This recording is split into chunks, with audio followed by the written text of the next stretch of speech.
যুক্তরাজ্যের গোয়েন্দা সংস্থা MI6 এর সাবেক প্রধান স্যার অ্যালেক্স ইয়ঙ্গার বলেছেন, যুক্তরাষ্ট্র ও ইসরায়েলের সঙ্গে চলমান সংঘাতে ইরান বর্তমানে কৌশলগতভাবে এগিয়ে রয়েছে। দ্য ইকোনমিস্ট এর এক পডকাস্ট সাক্ষাৎকারে ইয়ঙ্গার বলেন, বাস্তবতা হলো যুক্তরাষ্ট্র এই যুদ্ধের জটিলতা সঠিকভাবে মূল্যায়ন করতে পারেনি এবং প্রায় 2 সপ্তাহ আগে থেকেই ইরানের কাছে উদ্যোগ হারিয়েছে।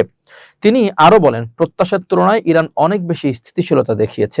ইয়ঙ্গারের মতে, ইরান আগেভাগেই তাদের সামরিক সক্ষমতা বিভিন্ন স্থানে ছড়িয়ে দেওয়া এবং অস্ত্র ব্যবহারের সিদ্ধান্ত গ্রহণের ক্ষমতা বিকেন্দ্রীকরণ করার মতো কার্যকর পদক্ষেপ নিয়েছিল, যা শক্তিশালী বিমান হামলার মধ্যেও তাদের প্রতিরোধ সক্ষমতা বাড়িয়েছে।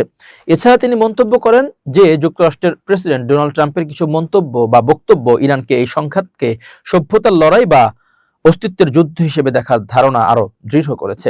অন্যদিকে বিশ্বের বৃহত্তম মার্কিন রণতরী আব্রাহাম লিঙ্কনে 100টি ক্ষেপণাস্ত্র নিক্ষেপ করেছে বলে জানিয়েছে যুক্তরাষ্ট্রের প্রেসিডেন্ট ডোনাল্ড ট্রাম্প। খবর ডেইলি মেইলের।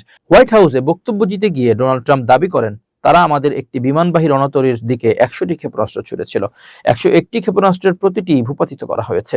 এদিকে ইরান আবারও হুঁশিয়ারি দিয়েছে, সুযোগ পেলেই বিশ্বের অন্যতম বৃহৎ মার্কিন বিমানবাহী রণতরী USS আব্রাহাম লিঙ্কনকে লক্ষ্য করে হামলা চালানো হবে। প্রকাশিত ফুটেজে দেখা গেছে, ইরান উপকূল থেকে সমুদ্রগামী একাধিক ক্রুজ ক্ষেপণাস্ত্র নিক্ষেপ করছে, যেখানে রণতরীটি আরব সাগরে অপারেশন এপিক ফিউরি সমর্থনে মোতায়েন রয়েছে। এদিকে ইরান আরও জানিয়েছে, তারা কুয়েত, জর্ডান ও বাহরাইনে অবস্থিত মার্কিন সামরিক ঘাঁটিতেও ক্ষেপণাস্ত্র হামলা চালিয়েছে। এসব হামলা এমন সময় হয়েছে যখন ট্রাম্প প্রশাসন যুদ্ধ শেষ করতে তেহরানের কাছে 15 দফা শান্তি প্রস্তাব পাঠিয়েছে।